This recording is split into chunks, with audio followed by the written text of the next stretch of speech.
Hello everyone, Foxy the Best here. Today we will be ranking all the Five Nights at Freddy's games from worst to best. These are all my opinions, so there's no need to murder me in the comments.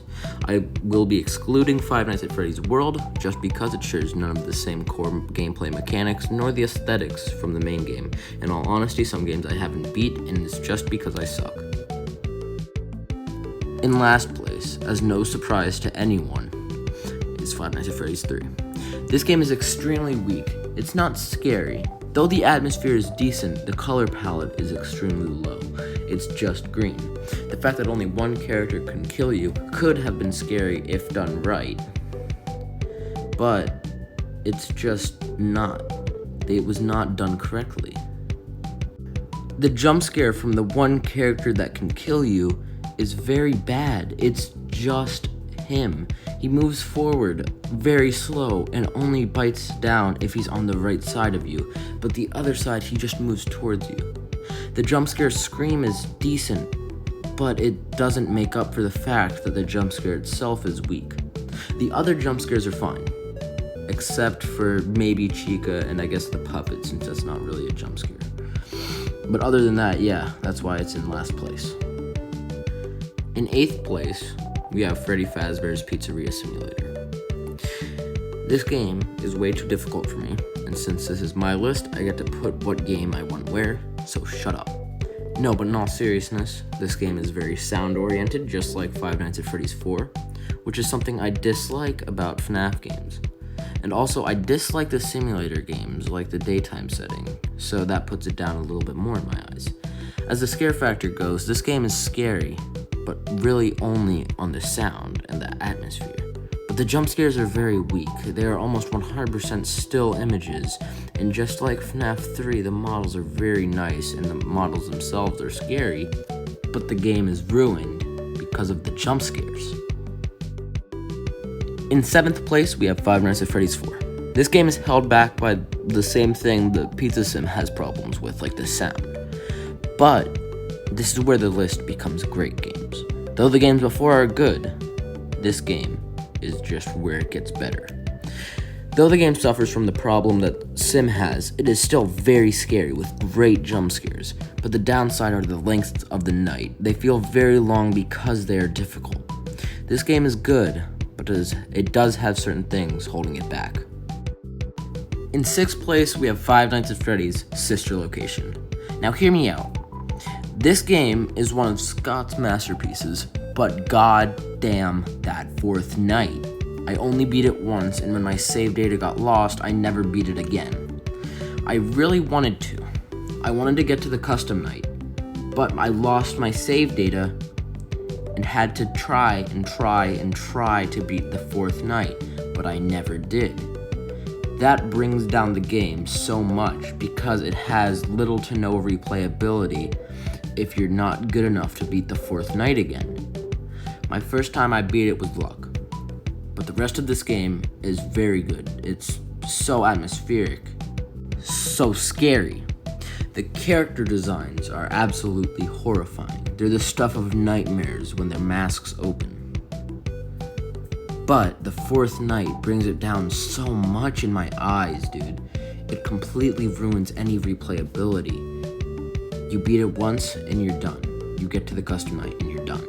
This game would definitely be in the top 3 if it weren't for the 4th night. The rest of the nights are very fun. Night 1, it gets you introduced. Night 2, you crawl through the Ballora Gallery.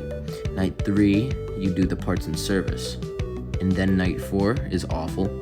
Night 5 is scary. This game is so good, but it's just brought down by one thing. In the number 5 spot, we have Five Nights at Freddy's AR. This game has done so much new, while keeping older game mechanics, such as the controlled shock and the flashlight. But it brings it into the real world. As you know, you have the phone, and you aim it around your room or wherever you are, and the animatronics come for you. And I love that idea. It's so fun, and sometimes it can be scary. The animatronic designs are the best in the series in my opinion. That's why I have it as my background for the video. I just love this game, but I can't put it in the number 1 or the top 3 because of the difficulty. It does not have tutorials, which is a problem for some animatronics, because some of them are extremely difficult if you don't have a tutorial, because you don't know what the reaction time is for animatronics such as Baby or the new 8-bit Baby. But other than those little nitpicks, I love this game. It's in number 5 spot because the games ahead of it are just a little bit more memorable, a little bit better. But if those games were just a little bit worse, this game might be my top pick. In the number 4 spot, we have Ultimate Custom Night. This game is such a good game for anyone. If you just started playing the game, but you don't really care about the lore or the originals, you can hop into this game and choose the difficulty of almost every animatronic from the series. There are a couple exclusions, but still, they don't really matter. If you're just getting into the game, if you're just getting into Five Nights at Freddy's and you want to just play for fun, you can play this, set them to lower difficulties. But if you're a veteran Five Nights at Freddy's player, played since the game dropped, beat all of the 20 modes, you can do the 50-20 mode. You can do the harder difficulty modes. You can do the challenges. This game is just so good for anyone, any beginners, people that came from the very beginning. Just like Five Nights at Freddy's AR, the only reason this one is lower on the list is because their games ahead of it are just more memorable, more nostalgic, just better. In the number 3 spot, we have Five Nights at Freddy's 1. This game is just amazing. I love this game. This game is the one that started it all. When I first played it, I was so scared of it. It is such a great atmosphere. What it did to the horror genre in general. The impact it had on many lives, including childhoods like mine and some of my friends. This game is so good. The atmosphere, the fact that you can't move, the fact that the jump scares are arguably the best in the series. It makes me just happy when I play the game over, especially on a computer, because that's where I started. And the fact that this game started the lore of the children, it's so surprising what that has become. This game is just a great game all around. But like I said, for all of the other ones that came before it, the games ahead of this one are just better in my eyes. Maybe not yours, but just mine. In our number 2 spot, we have Five Nights at Freddy's 2. Now, like I said at the beginning, this list is just my opinion. I know that a lot of people dislike this game just because of how repetitive and how difficult it can be. But I just love this game. I love the repetitiveness of it. This is repetitive in a good way, this game. Because when you find out the strategy that works, it feels so good. And when you beat nights like the 6th night, the 5th night, you just feel amazing. Now, I haven't beaten the 20 mode in this game, nor in any other Five Nights at Freddy's game.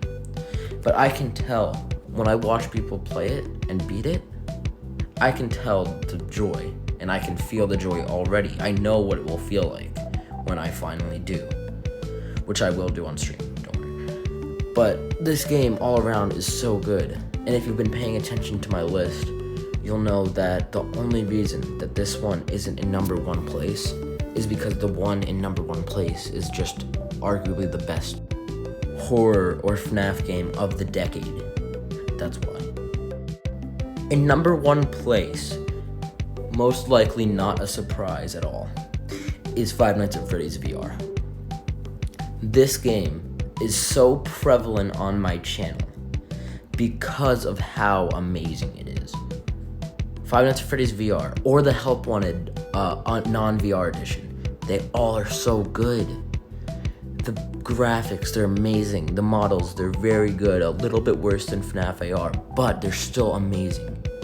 The amount of different stuff that Scott decided to add to this game is just amazing. All of the game modes are fun in their own right, even the plush baby game mode. Even though you may hate the plush baby game mode, you have to give it props for what it accomplished. It was so anger-inducing, but when you beat it, you felt so good. Arguably the hardest game mode, like I said, plush baby, is still good in its own right. The story, arguably one of the best in the series, is very good.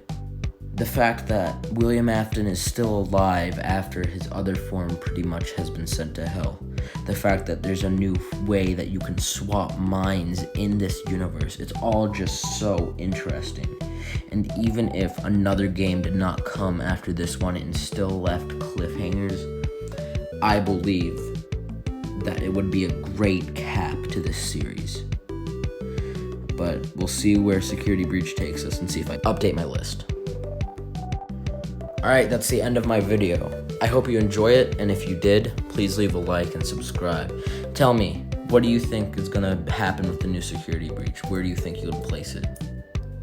And if you want to change my list at all, you should tell me in the comments. Tell me where you would put certain games. I'm really interested to know what you guys would think.